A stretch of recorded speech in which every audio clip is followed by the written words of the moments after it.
monde entier. Au travers de quoi? Au travers des sapins. Au travers des sapins. Au travers des sapins. Comment Satan peut s'asseoir dans un temple? Chaque fois que vous célébrez la Noël, Satan qui est au milieu de vous.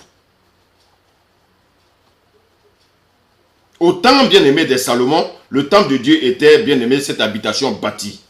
Aujourd'hui, depuis longtemps, Noël est devenu une tradition. Bien-aimé, chrétien, que devons-nous faire? Noël est devenu éternel. Vous voyez que Satan copie Dieu. Noël est devenu éternel puisque chaque année, vous fêtez la Noël. Il copie toujours Satan. Il se fait éternel, bien-aimé. Où le trouvez? Le 25. Dans toutes les maisons, vous trouvez Satan. Il veut copier Dieu parce que Dieu est éternel. Comme le dit Apocalypse 1, verset 18. Jésus dit qu'il est éternel.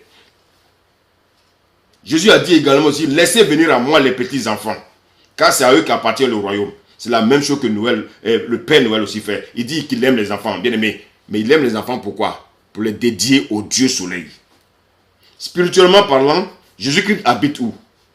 Quand on lit le psaume 48, verset 1 à 2, bien aimé, il est question du septentrion, le nord. Le Père Noël aussi habite au pôle nord. D'après ce qu'on nous dit. Dans un endroit au-dessus du reste du monde. Quand on lit Apocalypse 19, verset 13, il est dit que Jésus est revêtu d'un vêtement teint de sang. D'un vêtement teint de sang. Comment s'habille le Père Noël?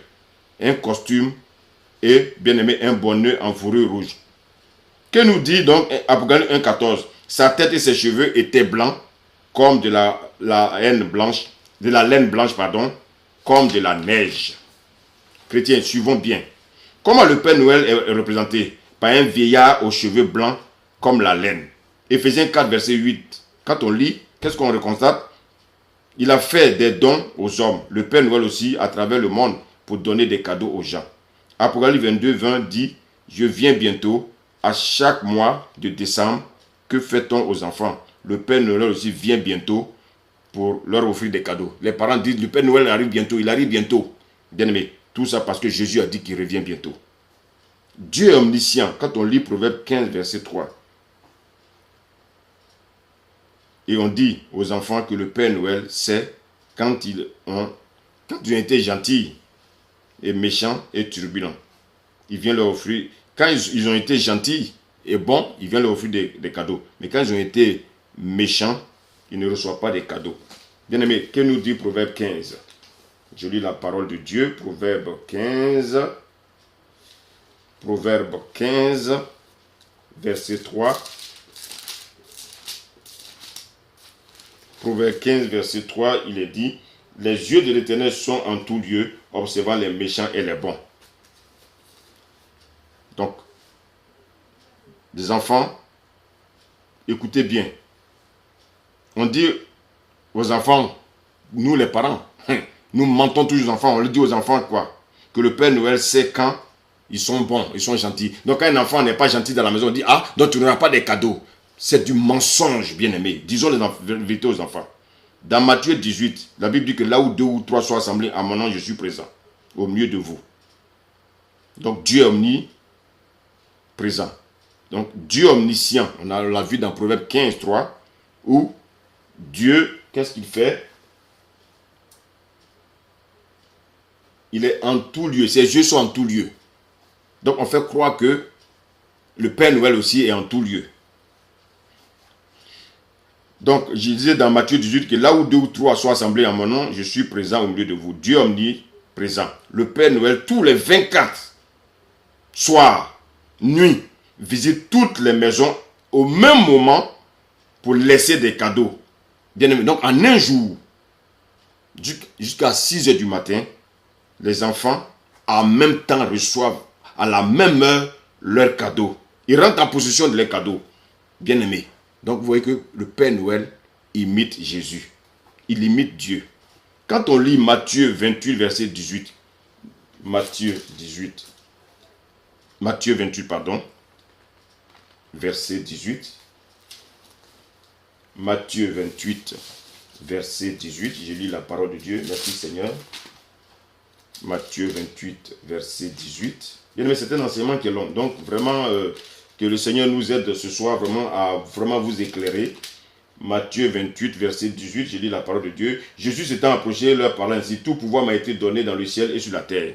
Donc bien aimé, donc si le Père Noël transporte tous ces cadeaux-là le même 24, ça veut dire que lui aussi il est fort.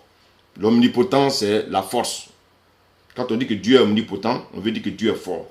Dans Matthieu 4, verset 12, Jésus a des anges à son service. Le Père Noël aussi a ce qu'on appelle des elfes. Ce sont des êtres spirituels qui sont aussi à son service, qu'on appelle aussi des lutins. Voyons un autre aspect de la fête de Noël.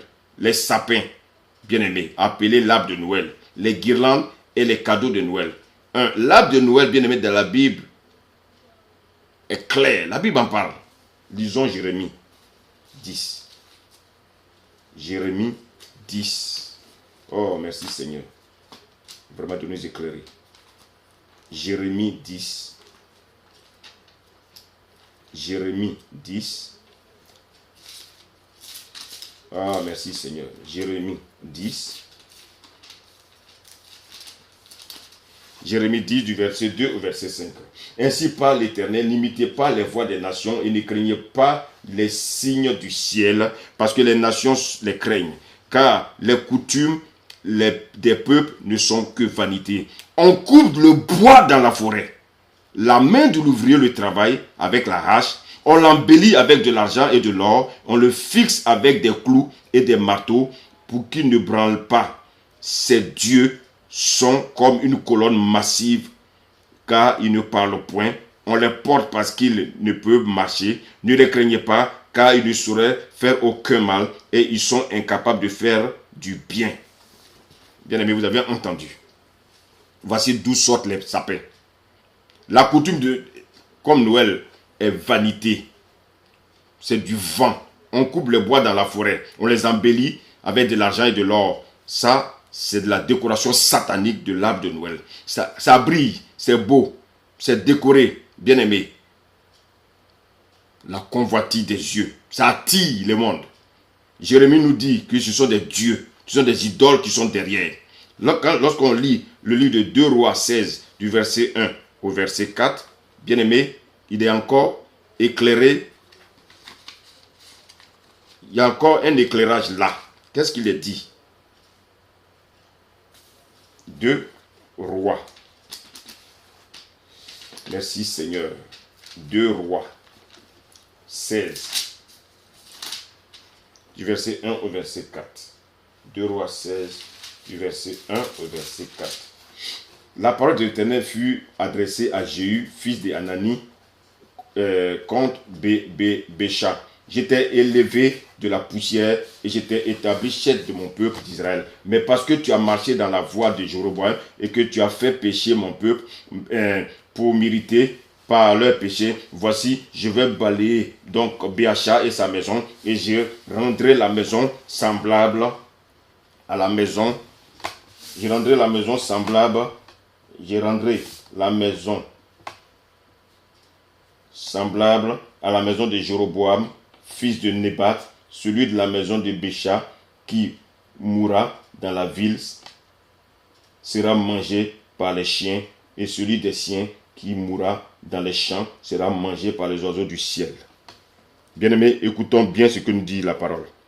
Pourquoi il ne fit point ce qui est droit aux yeux de l'Éternel? Alléluia. Il fit passer son fils par le feu. Verset 3. Il fit passer son fils par le feu. Il fit passer son fils par le feu. Il fit passer son fils par le feu. Bien-aimé. Il fit passer son fils par le feu. Bien-aimé, écoutons bien ce que nous dit le Seigneur. Il fit passer son fils par le feu. il fit passer son fils par le feu. Bien aimé, nous allons relire, s'il vous plaît. 2 Rois 16. 2 Rois 16. Excusez-moi, tout à l'heure, j'ai lu 1 Roi. C'est 2 Rois 16. 2 Rois 16. Je lis la parole de Dieu. 2 Rois 16, du verset 21. La 17e année de Békas, fils de Ramalia, Akaz, fils de Jotam, roi de Juda, régna. Akaz avait 20 ans lorsqu'il devint roi et il régna 16 ans à Jérusalem. Il ne fit point ce qui est droit aux yeux de l'Éternel, son Dieu, comme avait fait David son père. Je continue. Verset 3. Il marcha dans la voie des rois d'Israël et même il fit passer son fils par le feu, suivant les abominations des nations que l'Éternel avait chassées devant les enfants d'Israël. Il offrait des sacrifices et des parfums sur les hauts lieux, sur les collines et sous tout arbre vert. Sous tout arbre vert. Pourquoi il ne fit point ce qui est droit aux yeux de l'Éternel? Pourquoi? Parce qu'il fit passer son fils par le feu. Frère, je vous pose maintenant la question. Qu'est-ce qu'on met devant les sapins? Les arbres verts qu'on coupe ne sont que des abominations. Les arbres verts qui sont coupés dans les forêts ne sont que des abominations. Maintenant, est-ce que Jésus pouvait naître vraiment le 25 décembre? Prenons le livre de Luc. Luc 2. Luc 2. Luc 2.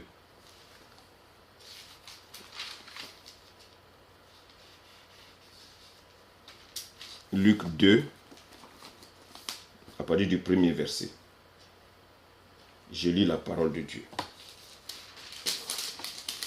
Luc 2, à partir du premier verset. En ce temps-là, parut un édit, César Auguste ordonnant un recensement sur toute la terre. Bien, mais réfléchissons bien. À quel moment on peut demander, à quel moment une administration d'un pays peut demander de faire le recensement? Je prends l'exemple de la France, où nous sommes en plein hiver. Est-ce que vous croyez que les gouvernants vont demander de faire le recensement de la population en plein hiver? Réfléchissons. Un 25 décembre. Réfléchissons. Pourquoi je dis ça? Lisons le verset 2. Ce premier recensement eut lieu pendant que Quirinus était gouverneur de Syrie. Bien aimé, dans mes recherches, Quirinus était qui? Était, bien aimé, gouverneur en Syrie.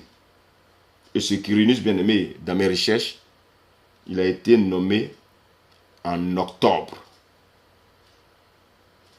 En octobre.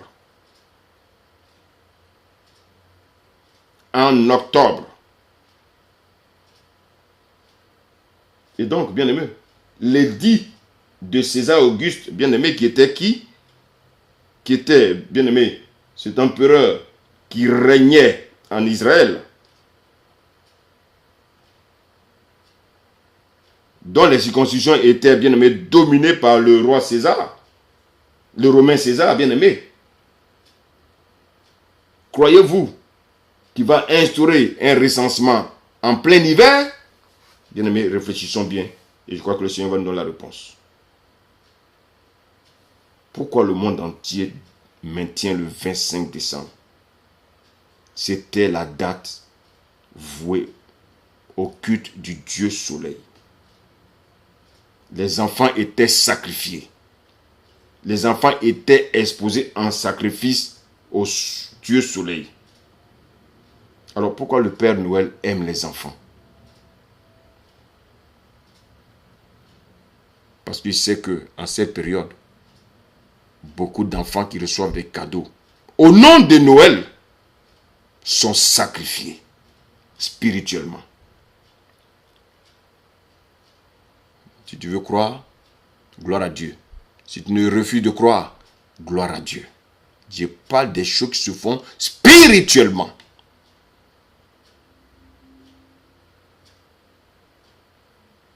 Nous avons vu que le recensement d'un pays ne peut pas se faire en hiver. Verset 3. Tous allaient se faire inscrire, chacun dans sa ville. Verset 4. Joseph aussi monta de la Galilée de la ville de Nazareth pour se rendre en Judée, dans la ville de David, appelée Bethléem, parce qu'il était de la maison et de la famille de David, afin de faire inscrire avec Marie, sa fiancée qui était enceinte. Bien aimé, donc vous voyez qu'en cette période, Jésus n'était même pas encore né. C'est-à-dire que la naissance arrive.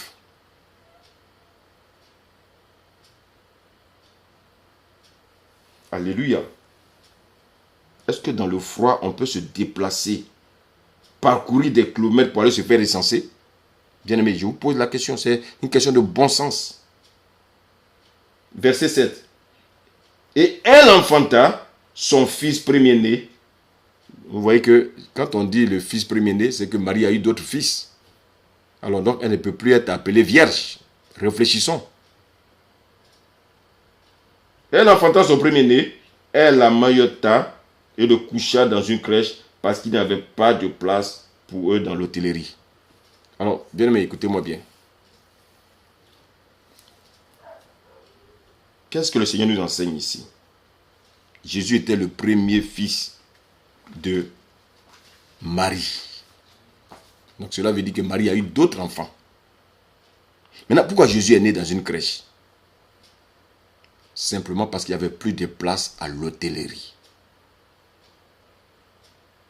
C'est tout. Il n'y a pas de révélation à donner là. Il n'y a pas de mensonge à dire. C'est parce qu'il n'y avait plus de place que Jésus est né dans une hôtellerie. S'il y avait la place, Jésus allait naître dans l'hôtellerie.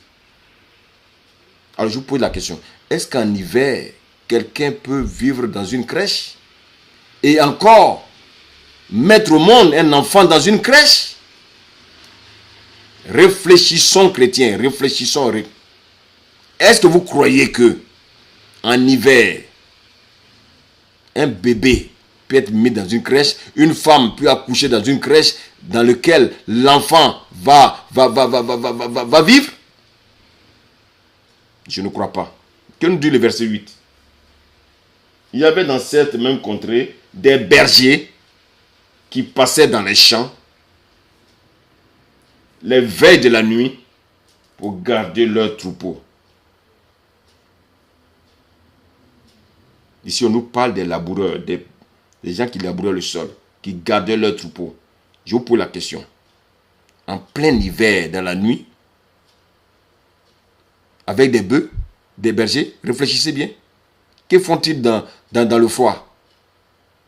Cela signifie que on n'était pas en période hivernale. Donc ça ne pouvait pas être le 25 décembre dont prétendent les menteurs. Parce que le 25 décembre, bien aimé, on ne peut pas labourer la terre. On va sauter, on va arriver donc au verset 15. Lorsque les anges eurent quitté pour retourner au ciel, les bergers se dirent les uns les autres, allons jusqu'à Bethléem et voyons ce qui est arrivé, ce que le Seigneur nous a fait connaître. Bien, mais en hiver, il fait froid. On ne peut pas demander aux gens de faire des kilomètres à pied. Réfléchissons, chrétiens.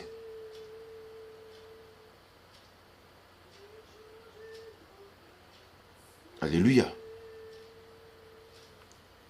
Que nous dit le livre de Matthieu 2, verset 8. Matthieu 2, verset 8. Matthieu 2, verset 8. Matthieu 2, verset 8. Matthieu 2, verset 8. Bien-aimé, je suis dans la joie parce que le Seigneur m'a éclairé aujourd'hui et je suis convaincu qu'il a éclairé aussi tous ceux qui sont à l'antenne. Merci Seigneur.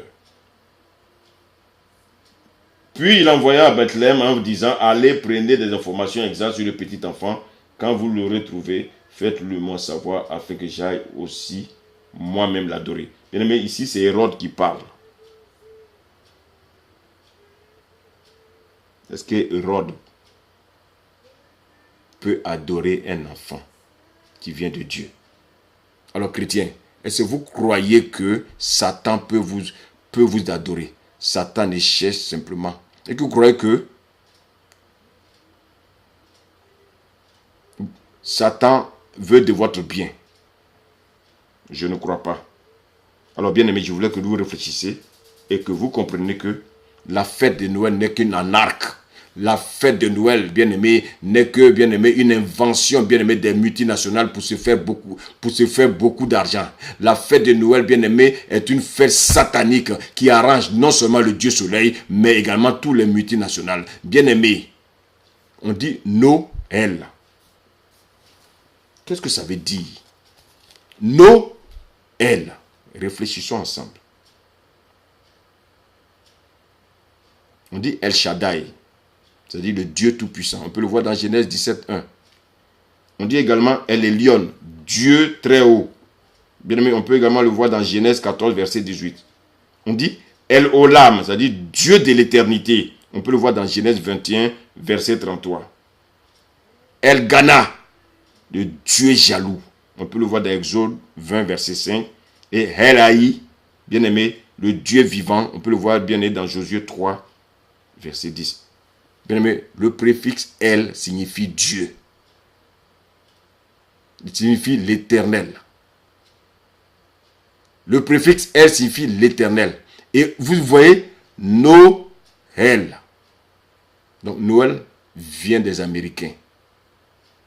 Noël, c'est-à-dire non à Dieu, non à l'éternel. Bien aimé, voici une révélation que le Seigneur nous donne.